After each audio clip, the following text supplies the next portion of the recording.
Tok tok tok. Mah. Mama. Gadis itu memanggil ibunya dari depan pintu. Namun, Haruna tidak mendengar karena telinganya ditutupi bantal. Sampai ketukan itu harus berulang-ulang. Syahira mengetuk kamar ibunya. Ia ingin menghibur Haruna agar tidak menangis lagi. Mendengar ibunya menangis, rasanya lebih menyakitkan dibanding dengan ditinggalkan kekasih. Walaupun ia tidak tahu seperti apa rasanya ditinggal kekasih. Ia bahkan belum pernah berpacaran.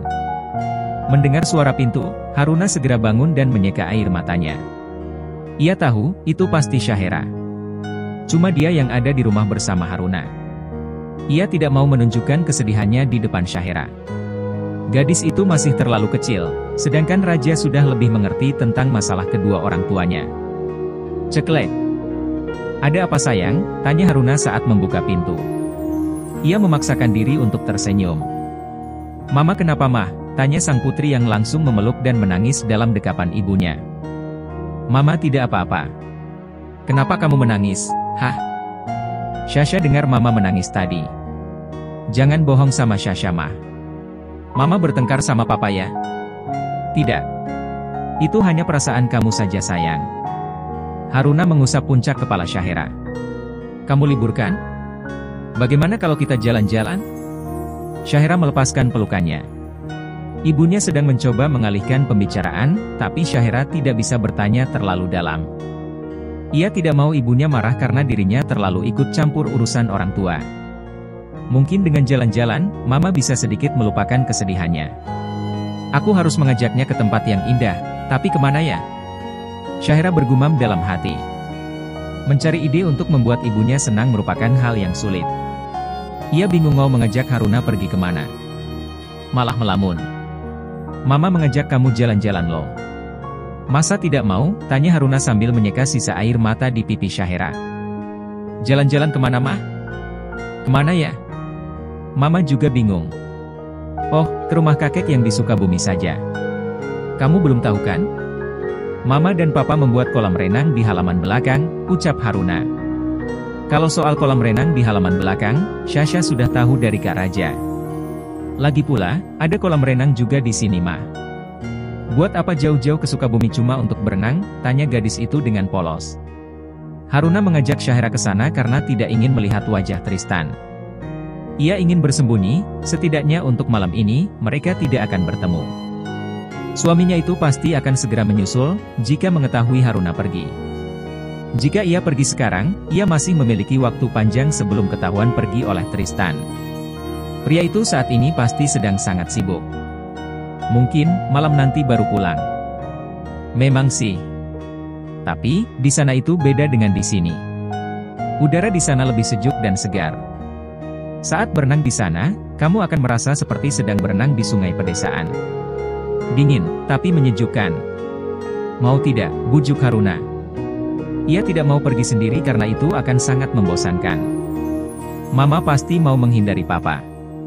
Ya sudah deh. Demi Mama. Syahira mengangguk. Haruna segera mengambil kunci mobil dan pergi tanpa membawa barang apapun selain dompet. Tidak membawa baju mah, tanya putrinya dengan pandangan aneh. Kita bisa belanja di sana. Lagi pula, masih ada baju yang kita tinggalkan saat liburan dulu kan, jawab Haruna. Syahira berhenti bertanya. Ia masuk ke mobil dan Haruna segera melajukan mobilnya meninggalkan rumah tanpa berpamitan kepada siapapun. Tristan pulang malam hari. Sementara Raja tidak pulang dan menginap di kantor barunya bersama teman-temannya. Tubuhnya terasa sangat lelah. Biasanya sang istri selalu memijatnya ketika ia pulang. Namun, sejak ia merawat Steffi di rumah sakit, istrinya tidak pernah memijatnya. Sikap hangatnya menghilang, berganti perlakuan dingin saat mereka bertemu. Tinggal 1 hari lagi. 1 hari lagi, Steffi akan keluar dari rumah sakit. Ia akan mengantarkan Steffi ke Semarang untuk berkumpul bersama kedua putranya. Tep tep tep tep. Pembantu di rumahnya berlari dari dapur saat melihat Tristan masuk ke rumah. Tuan mau makan malam dulu atau mandi dulu? Tanya pembantu itu. Tristan mengernyitkan dahi. Rasanya aneh mendengar pertanyaan seperti itu dari pembantunya. Kata-kata itu adalah hal yang biasa ditanyakan Haruna ketika ia pulang dari Ban. Haruna selalu menyambutnya dengan pertanyaan yang sama, tetapi panggilan yang berbeda. Kenapa ibu yang menyambut saya? Istri saya kemana? Anu. Tuan, ibu tidak tahu. Tadi siang, Nyonya sama Neng Syasha pergi naik mobil, tapi tidak bilang mau kemana, jawab pembantunya. Nyonya pergi. Iya tuan. Apa yang istri saya bawa? Tidak ada tuan.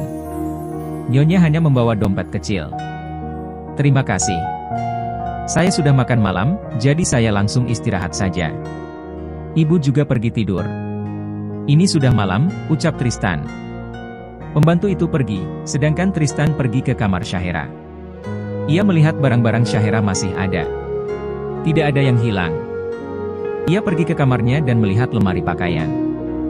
Baju-baju Haruna juga tidak ada yang hilang.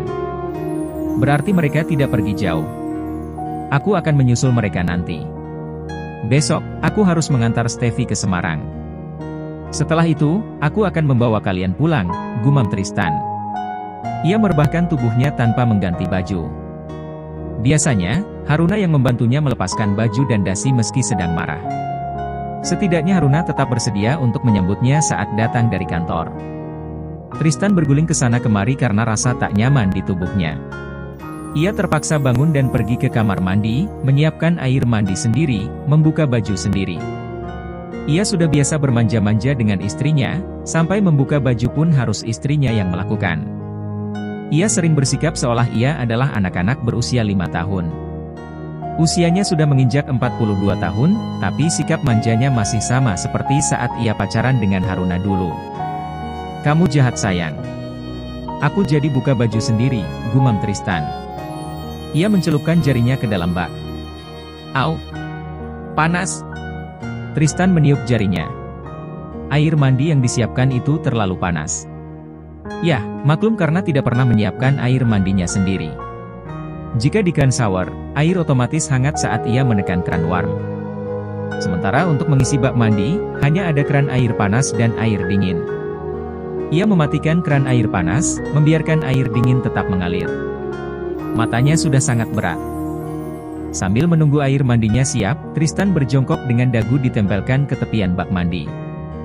Ia tertidur sebentar dan terbangun karena air di bak mandi penuh dan meluap.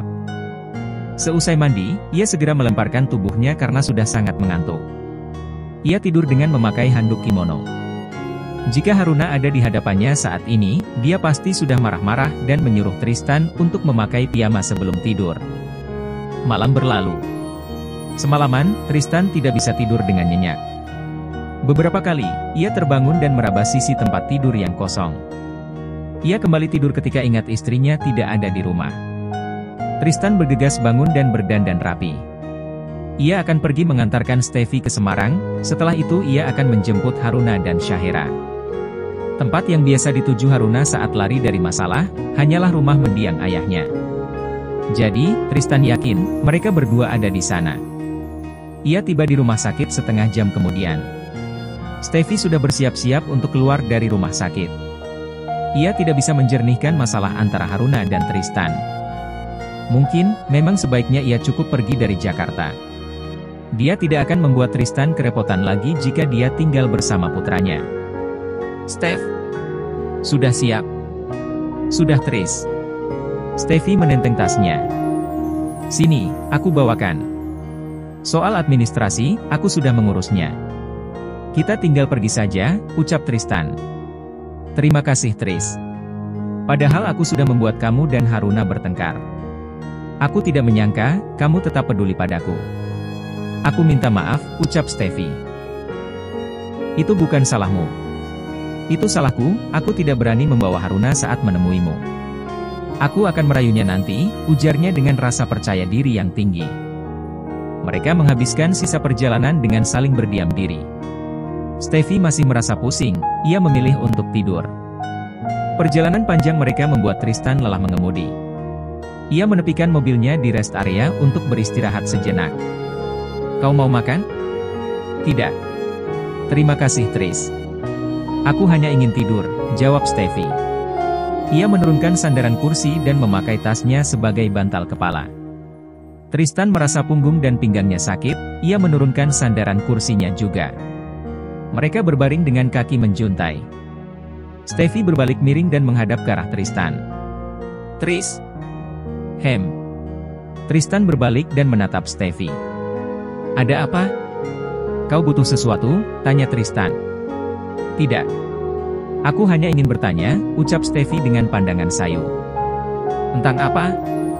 "Tentang masa lalu. Seandainya aku tidak pergi ke luar negeri, apakah kau akan menikahi aku?" Pertanyaan itu seolah mengorek luka lama. Luka yang seharusnya sudah hilang, tapi saat memikirkan hal itu, Tristan masih merasakan kecewa. Walaupun ia sudah berkata lupa tentang hal itu. Namun, luka itu membekas dalam hatinya. "Kenapa kau tiba-tiba bertanya tentang itu? Yang lalu biarlah berlalu. Mengapa masih diingat-ingat? Kita sudah bahagia dengan kehidupan kita sekarang." "Aku rasa itu sudah cukup," ucap Tristan. Ia tidak mau berandai-andai tentang masa lalu. Ia sudah memiliki keluarga yang bahagia. "Jawab saja. Aku tidak berniat merayumu supaya kembali padaku. Hanya ingin mengobrol saja. Kau pasti ingat saat aku melamarmu. Saat pesta kelulusan SMA, aku melamarmu untuk menjadi tunanganku. Setelah kita menyelesaikan kuliah, aku berencana menikahimu. Tapi, iya. Kau tahu cerita selanjutnya." "Benar. Kalau dipikir-pikir, aku ini bodoh sekali. Membuang kesempatan hidup bahagia denganmu dan merusak hidupku sendiri. Beruntung, aku bertemu dengan orang yang sebaik kamu.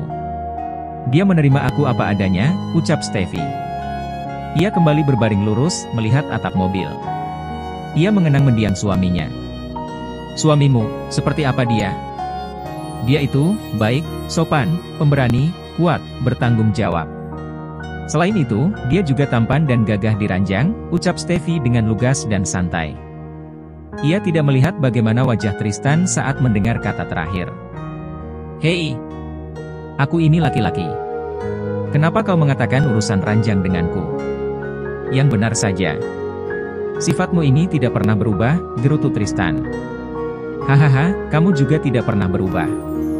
Meskipun sudah berumur, tapi tetap malu mendengar hal-hal vulgar," ucap Steffi sambil menatap wajah Tristan. "Terima kasih Tris. Kamu sudah banyak membantuku. Di kemudian hari, semoga kita bisa berteman seperti dulu." "Ya, semoga saja bisa seperti itu. Aku akan membeli makanan sebentar. Kau tunggu di sini." Tristan membeli air mineral dan roti untuk di perjalanan. Setelah membeli roti, ia segera melajukan kembali mobilnya menuju Semarang. Ia ingin segera tiba di sana, lalu kembali dan bertemu dengan istrinya. Mereka tiba di malam hari. Tristan tidak beristirahat, ia langsung putar balik menuju Jakarta. Dari tol, ia tidak mengambil jalan menuju rumahnya, tapi langsung ke arah Sukabumi. Tubuhnya terasa lelah, tapi hatinya tidak bisa menunggu lebih lama lagi. Ia beristirahat beberapa kali di rest area sambil mengisi bahan bakar. Syah, panggil Haruna." "Iya mah." "Ceklek." "Ada apa mah?" tanya Syahera dengan wajah baru bangun tidur. "Jalan-jalan ke pasar yuk." "Sebentar mah. Syasha mandi dulu," ucap gadis itu sambil mengucek matanya. "Iya, cepat mandi sana." Haruna kembali ke ruang tamu dan menunggu Syahera turun dari kamarnya. Waktu menunjukkan jam 10 pagi, tapi anak gadisnya itu baru bangun. Sambil menunggu, Haruna membaca majalah tentang budidaya tanaman hias. Ia suka dengan tanaman bunga karena ibunya dulu sangat suka dengan kebun bunga. Halaman rumah mereka dulu, dipenuhi dengan berbagai macam bunga yang ditanam sendiri oleh Anggi. Gubrak! Terdengar suara benda terjatuh di halaman rumah. Penasaran, Haruna pergi ke halaman dan terkejut saat melihat mobil Tristan menabrak pot bunga di teras rumah. Yang membuat Haruna lebih terkejut adalah suaminya, Tristan. Suaminya keluar dengan pakaian kusut, rambut acak-acakan dan lingkaran hitam di matanya. "Memangnya dia tidak tidur 2 hari?" tanya Haruna dalam hati. Ia menghampiri Tristan yang berdiri di samping mobil dengan senyuman lebar. "Suruh siapa kamu tersenyum?" tanya Haruna dengan sinis. "Tidak ada." Tristan menjawab singkat. Ia terlalu lelah untuk berdebat saat ini. Ia menempuh perjalanan 2 hari 1 malam dari Jakarta Semarang, dari Semarang Sukabumi. "Ah, Sasha sudah siap," seru Syahera. Saat melihat ayahnya, gadis itu tercengang. "Papa dari mana?" "Seperti baru pulang dari peperangan saja," seloroh Syahera. "Bukan pulang dari peperangan, tapi datang ke medan perang," ucapnya sambil melirik ke arah istrinya. Gadis kecil itu mengerti. Medan perang yang dimaksud ayahnya pasti hati ibunya. Syahera menyuruh Pak Imin untuk pergi sampai sore hari. Sementara ia membawa Bu Iyah pergi ke pasar. Tinggal mereka berdua di rumah itu. Haruna berbalik masuk ke rumah dan pergi ke dapur. Ia membuat secangkir kopi. Belum sempat diseduh, Tristan sudah menyusulnya dan memeluknya dari belakang. Misi menaklukkan istri yang sedang marah pun dimulai. Mereka terdiam beberapa saat dengan posisi berpelukan seperti itu. Setelah 2 jam menunggu, akhirnya Ratu keluar. Ia meminta maaf karena membuat Raja menunggunya terlalu lama. "Mau makan siang di mana?" tanya Raja. "Sudah jam 2 lebih 30 menit. Rasanya bukan lagi jam makan siang," pikir Ratu. "Kita makan di rumahku saja. Aku akan memasak sesuatu untukmu. Lagi pula, aku malas pergi kemana-mana lagi." "Capek," keluh Ratu. Mereka pergi ke rumah Ratu.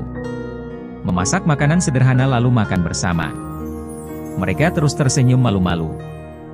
Mereka seperti pasangan pengantin baru yang tinggal berdua.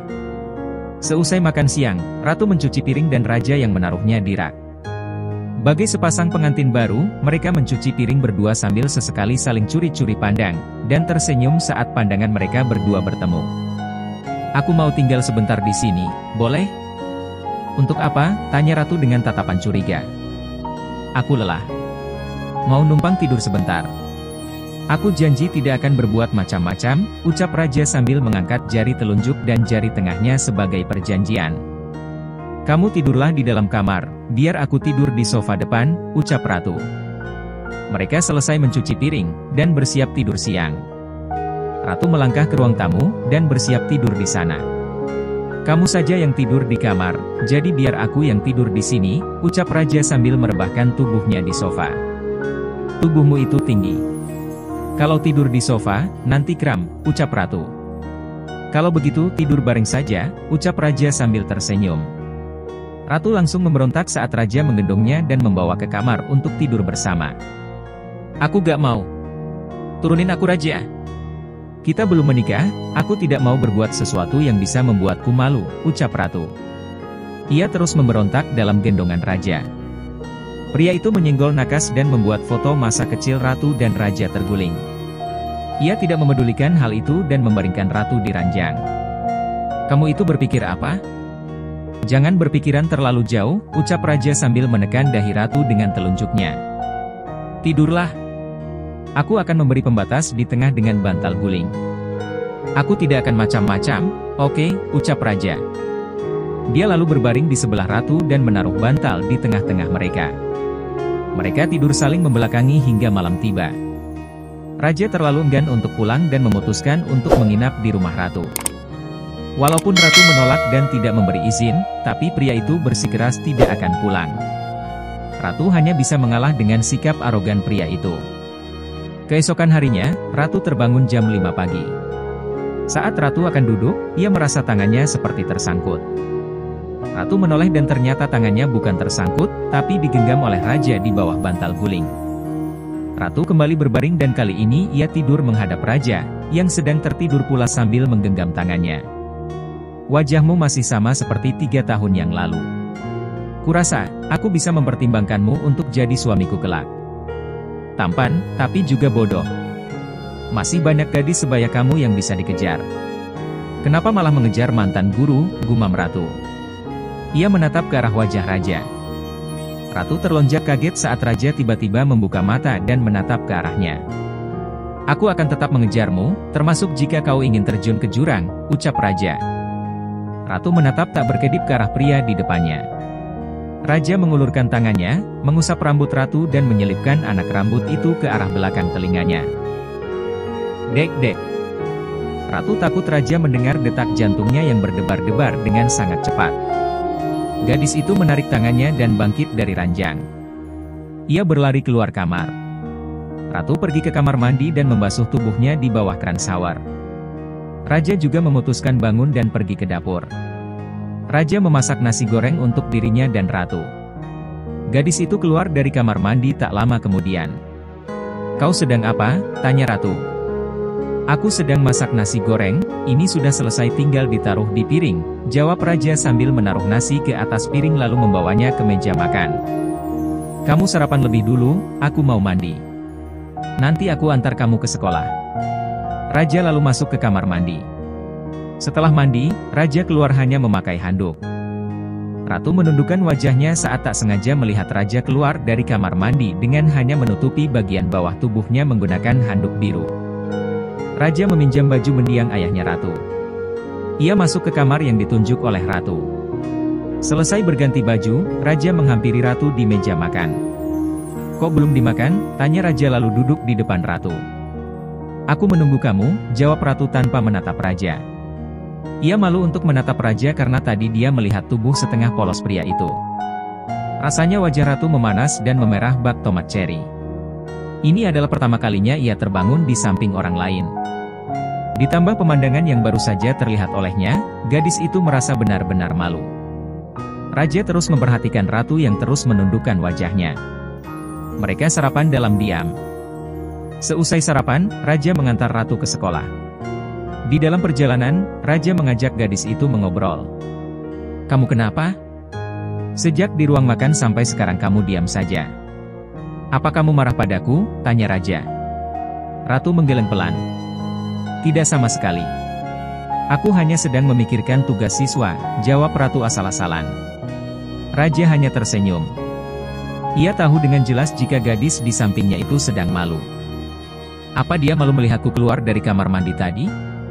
Atau dia malu karena semalam kami tidur di ranjang yang sama? Entahlah apa yang sedang Ratu pikirkan saat ini. "Aku sangat yakin, Ratu mencintaiku. Aku hanya perlu bersabar sebentar lagi." Raja menggumam dalam hati, sampai tak terasa mobilnya sudah memasuki halaman sekolah. Ia keluar membukakan pintu mobil untuk Ratu. Setelah gadis itu turun, ia melambaikan tangan sambil berkata, "Aku jemput nanti siang, bekerjalah dengan giat," ucap Raja. Ratu hanya mengangguk malu-malu. Ratu tak hentinya tersenyum sepanjang perjalanannya menuju ruang kantor. Dia merasa malu, senang, gugup secara bersamaan. Dia selalu bisa membuatku bahagia. Sepertinya, sudah waktunya aku memberikan jawaban atas pernyataan cintanya. Kami saling mencintai, apalagi yang harus diragukan. Nanti malam, aku akan memberinya jawaban. Ratu bergumam dalam hati. Sebelum mulai bekerja, ia mengirimkan pesan kepada Raja. Ia mengirim pesan untuk bertemu di taman nanti malam. Dengan cepat, pesan balasan dari Raja sudah masuk ke ponselnya. Ia tersenyum lalu menaruh ponselnya di dalam tas. Kemarin, ia harus lembur sampai jam 2 siang untuk memeriksa nilai para siswa. Masih ada beberapa tugas yang harus diperiksa olehnya. Namun, tidak sebanyak kemarin. Ia tidak akan terlambat pulang hari ini.